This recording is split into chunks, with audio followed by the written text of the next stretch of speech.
সুপ্রিয় শিক্ষার্থীবৃন্দ, আমাদের আজকের ১৯তম নিবন্ধনের ৩৬তম ক্লাসে আপনাদেরকে স্বাগতম। গত ক্লাসে আমরা বিভিন্ন ব্যবহারিক বস্তুর নাম ব্যাখ্যা বিশ্লেষণ করেছিলাম এবং কমন বিষয়গুলি আলোচনা করেছিলাম। তারই ধারাবাহিকতায় আজকে আমরা আরও কয়েকটি কমন বস্তুর নাম জানব। কোন বস্তুর কী নাম এবং কীভাবে পরীক্ষায় আসে আমরা একটু দেখার চেষ্টা করব। প্রথম যেই পরিচিত একটি বস্তু সেটা হচ্ছে স্বর্ণ থেকে শুরু করি। স্বর্ণের খাদ দূরীকরণে যে বস্তুটি ব্যবহৃত হয় সেটি হচ্ছে নাইট্রিক অ্যাসিড।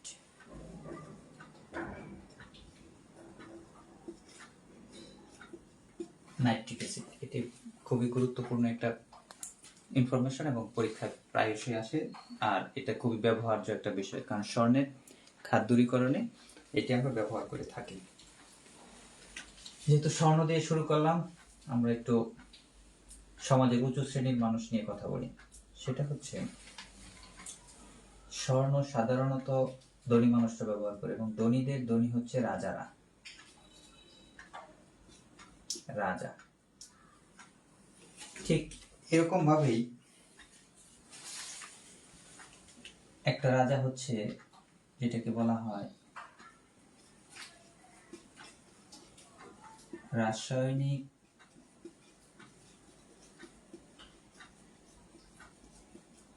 পদার্থ সমূহের রাজা, অর্থাৎ মানুষের রাজা না, রাসায়নিক পদার্থ সমূহের রাজা। এই নামেও বা এই উপাধিরও একটা বস্তু রয়েছে, সেটা আমরা জানি। সেটা হচ্ছে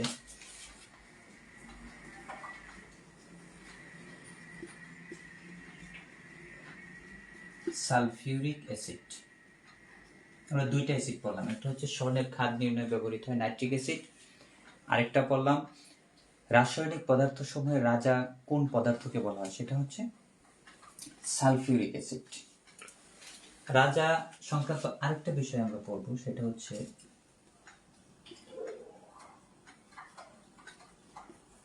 রাজ অম্ল, অর্থাৎ অম্লদের রাজা। দুইটা বিষয় দুই রকম। প্রথমটা আমরা পড়লাম রাসায়নিক পদার্থ সমূহের রাজা, সেটা হচ্ছে সালফিউরিক অ্যাসিড। আর এখন যেটা পড়বো সেটা হচ্ছে রাজ অম্ল। অম্ল মানে অ্যাসিড।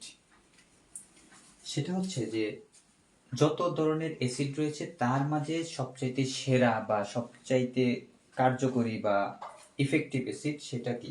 সেটা হচ্ছে ক্ষার।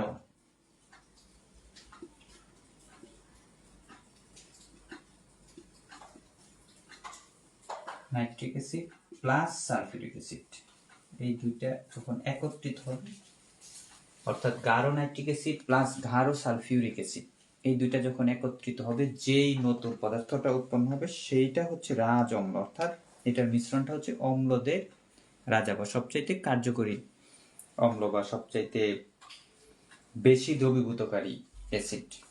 তো রাজা থেকে বা রাজা সংক্রান্ত আমরা এই ইনফরমেশনগুলি পড়লাম। একটা হচ্ছে রাজ অম্ল আর একটা হচ্ছে রাসায়নিক পদার্থ সমূহের রাজা। আচ্ছা, এখন আমরা একটু নরমাল পর্যায়ে নামি, সেটা হচ্ছে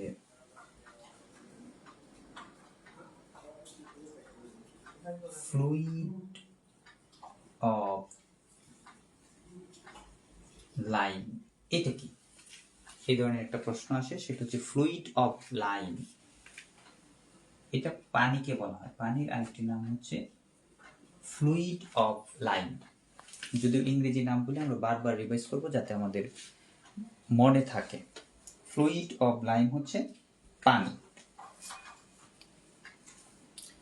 আচ্ছা,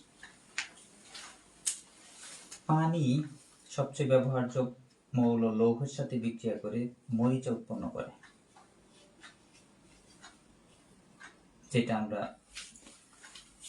লোহার উপর দেখি সেটাকে আমরা মরিচা বলি। মরিচার একটা নাম রয়েছে, সেটা আমরা এখন জানবো। মরিচাকে বলা হয়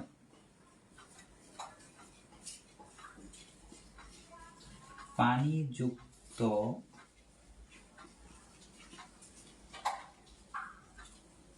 ফেরিক অক্সাইড, অর্থাৎ মরিচা হচ্ছে পানিযুক্ত ফেরিক অক্সাইড। ফেরিক বলতে লোহাকে বোঝায়, লোহার অক্সাইড, পানিযুক্ত লোহার অক্সাইড, এটা হচ্ছে মরিচা। এটাও খুবই কমন প্রশ্ন, প্রায় সময় আমাদের পরীক্ষাতে এসে থাকে। আচ্ছা, লোহা থেকে আমরা একটু ইস্পাতে যাব।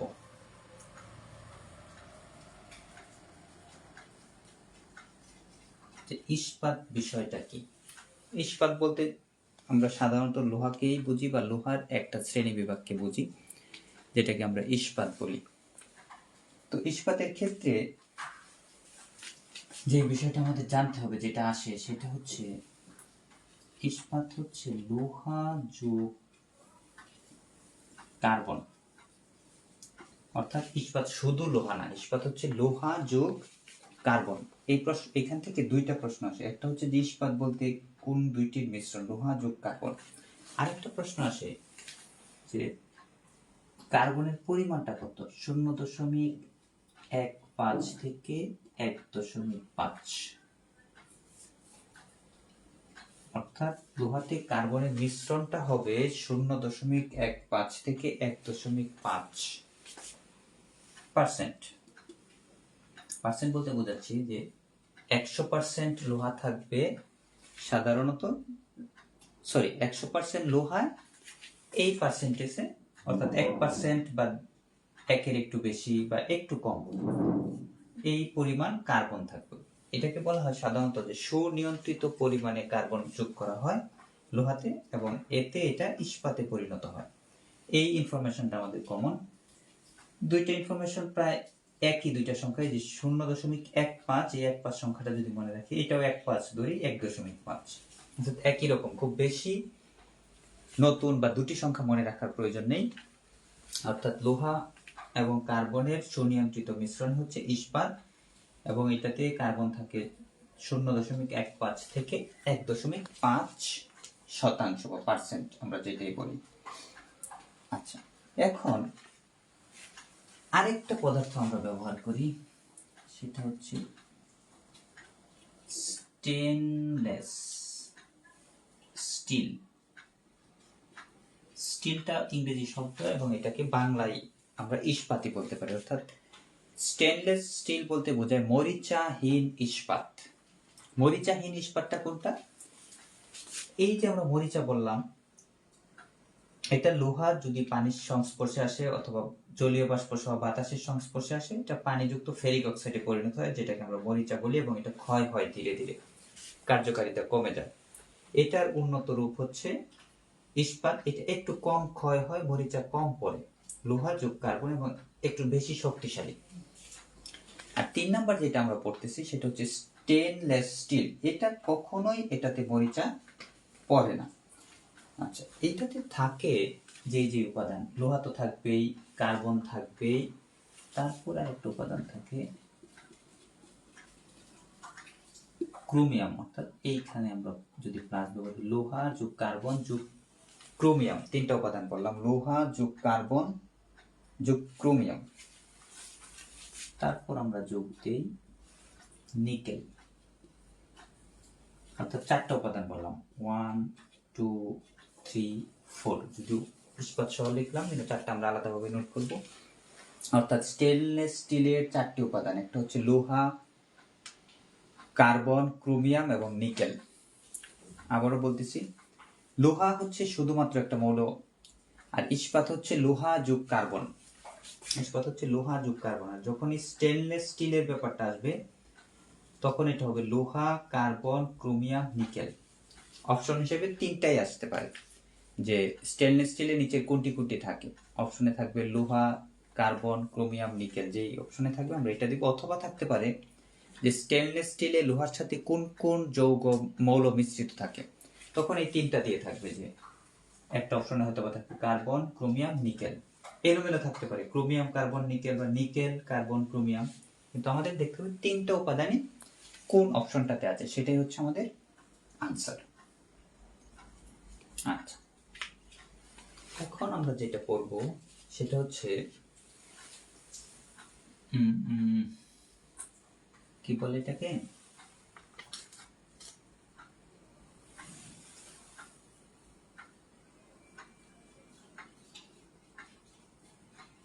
পিতল একটা পদার্থ আমরা ব্যবহার করি, আগের যুগে যেটা ব্যবহার করা হতো, যে পিতলের থালাবাটি আমরা ব্যবহার করি, সেটা হচ্ছে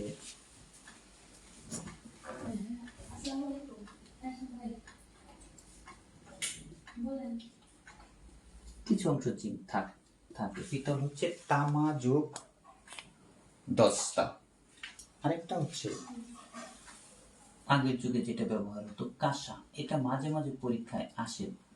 দুইটা জিনিস, একটা হচ্ছে পিতল, একটা হচ্ছে কাঁসা, দুইটা আলাদা।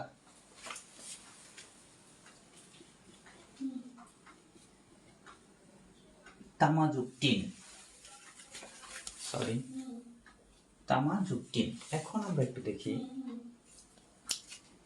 দুইটা প্রায় সেম এবং পরীক্ষায় আসলে কনফিউজ হওয়ার যথেষ্ট ব্যাপার থাকে। এই জন্য আমরা একটু মনে রাখবো, এই যে পিতল শব্দটা মাঝখানে ত থাকে, ত অক্ষরের যেই বর্ণমালার গ্রুপটা যদি আমরা বলি ত, থ, দ, এই ক্রম বিন্যাসটা যদি মনে রাখি তাহলে আমরা সহজে মনে রাখতে পারবো যে পিতলে ত আছে, ত থেকে হচ্ছে তামা, আর এর পাশাপাশি এর নিকটতম বর্ণ হচ্ছে ত, থ, দ, অর্থাৎ দস্তা। তামা যোগ দস্তা, এটা সহ অপশন কম আসে। আমরা যদি এইটুকু মনে রাখি, তামা যোগ দস্তা হচ্ছে পিতল, অর্থাৎ তো অক্ষরটা তো রয়ে গেল এবং এটার কাছাকাছি অক্ষর হচ্ছে দস্তা, তামা যোগ দস্তা। আরেকটা জিনিস এর সাথে, যে তামা যোগ টিন, আমাদের কনফিউশন হবে যে তামা দস্তা না তামা টিন। যেহেতু পিতলে আমরা তামা দস্তা দিয়ে ফেললাম, বাকি থাকলো কাঁসাতে তামা আর টিন। একটা মনে রাখলে আরেকটা আমাদের আনসার করতে সহজ হবে। এটা ভালো করে মনে রাখবো যে পিতল হচ্ছে তামা যোগ দস্তা, আর কাঁসা হচ্ছে তামা যোগ টিন। আচ্ছা, আরেকটা বিষয় আমরা একটু দেখব, সেটা হচ্ছে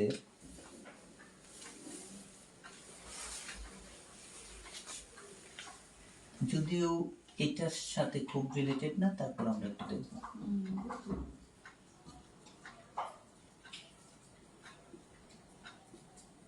গ্যালভানাইজিং একটা শব্দ দেখব, আরেকটা দেখব ইলেকট্রোপ্লেটিং।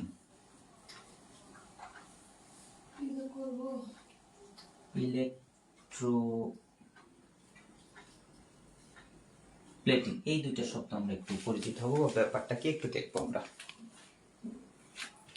আচ্ছা, প্রথম কথা হচ্ছে ইলেকট্রোপ্লেটিং বিষয়টা কি, এটা আমরা একটু বোঝার চেষ্টা করি। সেটা হচ্ছে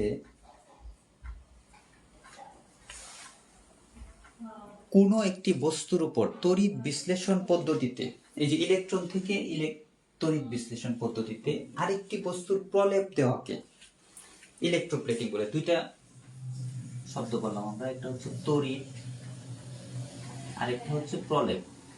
এটা আমরা মনে রাখবো, সরি, প্রলেপ।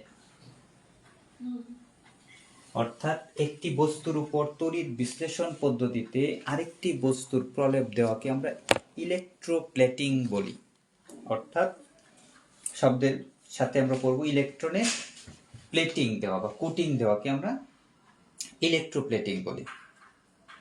আচ্ছা, এখন হচ্ছে গ্যালভানাইজিং ব্যাপারটা কি, এটা আমরা একটু দেখব।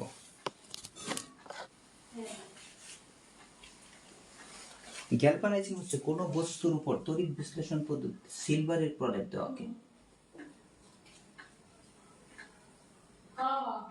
সিলভারের প্রলেপ দেওয়াকে গ্যালভানাইজিং বলে। অর্থাৎ গ্যালভানাইজিং এ কোনটি ব্যবহৃত হয়, সিলভার। আর ইলেকট্রোপ্লেটিং হচ্ছে যে কোনোভাবে তড়িৎ বিশ্লেষণ পদ্ধতিতে একটি বস্তুর উপর আরেকটি বস্তুর প্রলেপ দেওয়াকে আমরা বলি ইলেকট্রোপ্লেটিং। তো আজকের ক্লাসের যদি আমরা সারাংশ করি, কি কি পড়লাম সেটা একটু আমরা রিভাইজ করি। সেটা হচ্ছে পড়লাম যে স্বর্ণের, প্রথম থেকে আসি, স্বর্ণের খাদ দূরীকরণে আমরা ব্যবহার করি নাইট্রিক অ্যাসিড। তারপর আমরা পড়লাম রাজ অম্ল, সেটা হচ্ছে সালফিউরিক অ্যাসিড যোগ গাঢ় নাইট্রিক অ্যাসিড, দুইটাই গাঢ় হইতে হবে, গাঢ় সালফিউরিক অ্যাসিড এবং গাঢ় নাইট্রিক অ্যাসিড। আরেকটা বললাম যে রাসায়নিক পদার্থ সমূহের রাজা, সেটা কি, সেটা হচ্ছে সালফিউরিক অ্যাসিডকে রাসায়নিক পদার্থ সমূহের রাজা বলা। এটা বলার কারণ হচ্ছে এই অ্যাসিডটা প্রচুর পরিমাণে ব্যবহৃত হয়। তারপর আমরা পড়লাম ফ্লুইড অফ লাইম, এটা বলা হচ্ছে পানিকে। তারপর আমরা পড়লাম মরিচা কাকে বলে। মরিচা হচ্ছে পানিযুক্ত ফেরিক অক্সাইড।